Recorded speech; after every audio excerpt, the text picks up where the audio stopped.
在中國豆腐渣工程早已是屢見不鮮了，近期呢又發生了一起重大的事故。就在11月11號，四川阿壩州阿爾康市的紅旗特大橋，在腫跨合龍僅10個月後呢，轟然間倒塌了，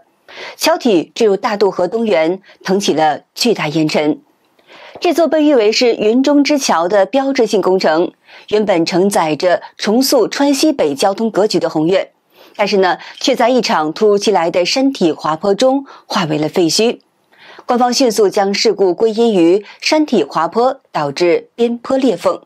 後來呢，橋樑專家指出，橋樑選址本身就處於地質高風險區，滑坡並非是偶然，而是決策失誤的必然結果。美國的橋樑結構博士竺學業在接受採訪時直言，這可不是技術問題，而是政治問題。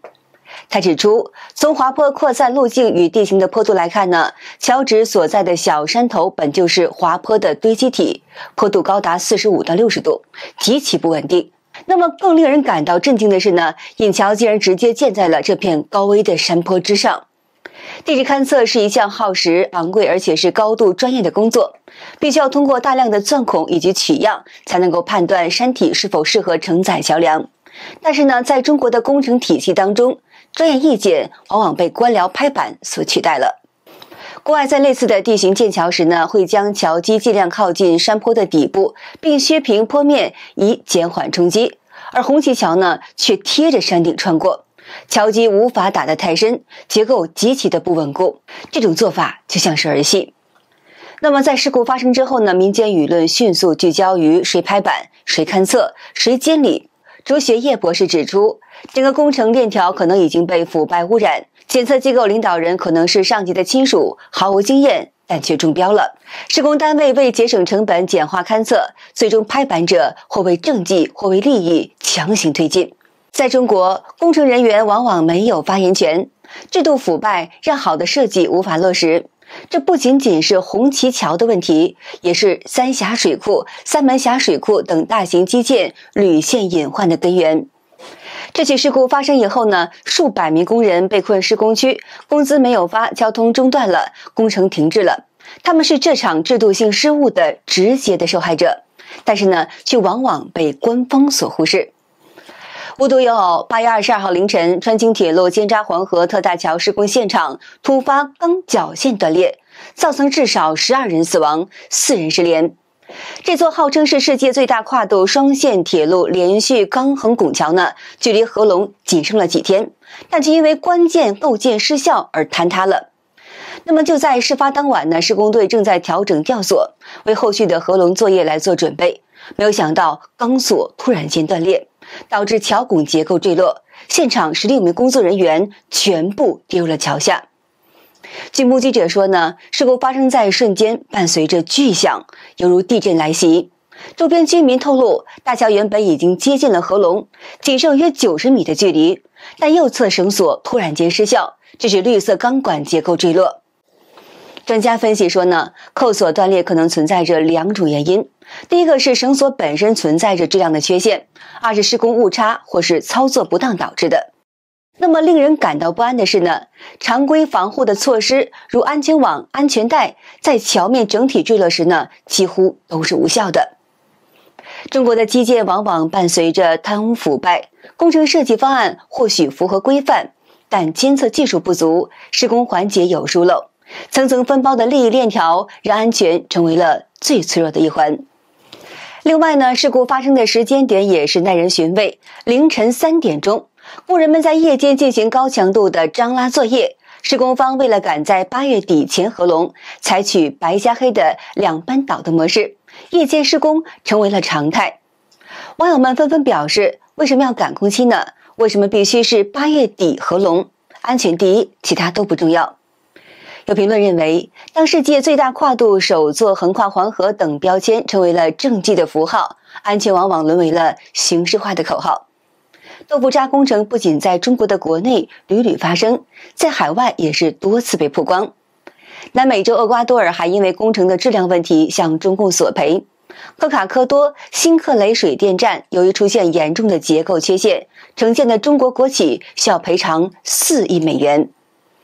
科卡科多水電站始建於2009年，造價將近30億美元，由時任總統拉斐爾·科雷亞推動，承建商為中國的電建旗下的中國水電。從2016年啟用以來，該水電站爭議不斷，選址不當、工程質量有問題，還有貪污受賄、無法還貸等等的問題。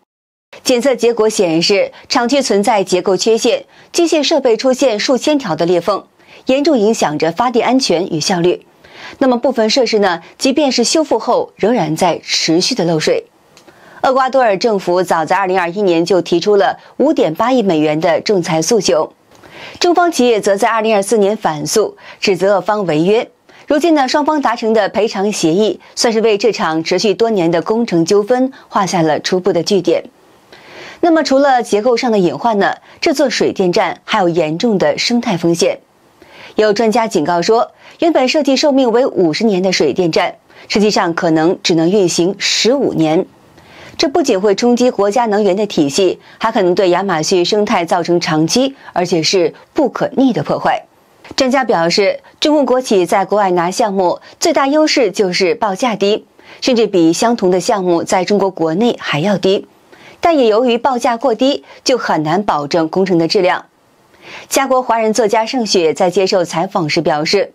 厄瓜多爾向中企索賠4億美元，標誌着中共“一帶一路”進入了危機期。以往很多國家雖然清楚中共輸出是腐敗合同與豆腐渣工程，也不敢真正的動刀，但是厄瓜多爾開了先例，其他國家會受到激勵，可能會相繼提出索賠的要求。他說呢，“一帶一路”本質上就是金錢加工程的收買政客。當這些政客下台或政局動盪，新政府往往會清算前任與中共的腐敗勾結。中共不僅不能再靠工程收買人心，反而要不斷地為腐敗和豆腐渣質量醜聞來買單，這對其財政和國際形象都是致命的打擊。中共國的豆腐渣工程在泰國也引發了社會的廣泛關注。今年3月28號中午，緬甸發生7.7級強震，泰國首都曼谷一棟30層正在興建中的國家審計大樓倒塌，造成至少95名工人遇難。這是泰國唯一一棟這次強震中倒塌的大樓，是由中國的中鐵時局和利益泰企合資承建的，中鐵時局負責整體的實施。那麼，儘管這棟大樓位於遠離震中的城市的核心區呢，但在地震中仍整體垮塌，顯示建築結構可能存在嚴重的缺陷。有調查人員指出，電梯井壁並未位於建築物的幾何中心，而是偏向了後緣的位置。這種錯位導致當建築物發生劇烈搖晃時呢，電梯井壁與地基柱幾乎是同時倒塌，最終導致整棟大樓快速垂直的墜落。從廢棄採集的水泥樣本來顯示呢，其強度沒有達到每平方厘米千克的標準要求。同時呢，鋼筋檢測結果表明，施工與原本批准的方案也存在着差異。警方的法醫部門進一步確認，官方文件中某位專業工程師的簽名是偽造，與真實筆跡對比後明顯是不符的。泰國檢方8月7號正式起訴包括泰國建築大亨與中國國有企業在內的23名涉案的人員。曼谷塌樓事件發生以後，泰國民間對中企是談虎色變。這次事故加劇了外界對中國國企在“一帶一路”沿線國家工程質量與安全標準的擔憂。下面是另一樁中共豆腐渣工程的典型的案例。2024年的11月1號，塞爾維亞北部的諾維薩德火車站屋頂突然間坍塌，造成至少16人遇難。這座車站是當年7月才完成歷時3年的重建工程。這個項目呢，是由中鐵集團子公司中國鐵路公司和中國交通建設公司來共同承建的。這起事故引發了塞爾維亞數十年來規模最大的反政府抗議浪潮。隨後呢，就在今年2025年的8月1號呢，塞爾維亞當局逮捕了包括前建設部長在內的多名的涉案人員，指控他們通過虛開發票造成國家損失高達11.56億美元。並使承建的中國國企呢非法獲利大約是1880萬美元。豆腐渣工程比比皆是，在中國呢更為普遍。我把我裝修好的房子牆紙撕開，碧桂園房子牆面是大家看到的樣子，這還是碧桂園房開在承認房屋質量有問題，請工人上門處理以後的結果。整個房屋從1樓到3樓，從四周牆壁到樓梯間，全都是滲水發霉的狀態。再一次強調，這是房開上門處理後的結果。我來回顧一下整件事情。博主說，2018年的6月，他購買了花溪碧桂園的這套房子，經過1年多的裝修和去甲醛通風。2019年的9月開學，他帶孩子們搬入了新房，但是搬進以後，他就發現牆面非常的潮濕，有漏水、滲水情況頻繁的發生。下雨天用手去摸，牆面全都是濕的。於是呢，他就找到了物業管理，物業管理又聯繫上了開發商，開發商答應要重新做一遍屋頂的防水，然而做到一半就停下來了，據說是沒錢了。那麼整個花溪碧桂園小區的房屋滲水呢，漏水情況都是非常的普遍的，鄰居和他家情況幾乎是一模一樣的。好的，今天就和大家聊到這兒了，請您記得點讚、訂閱、留言，並且分享給您的朋友們。感謝您的支持，我是美玲，我們下期節目再見。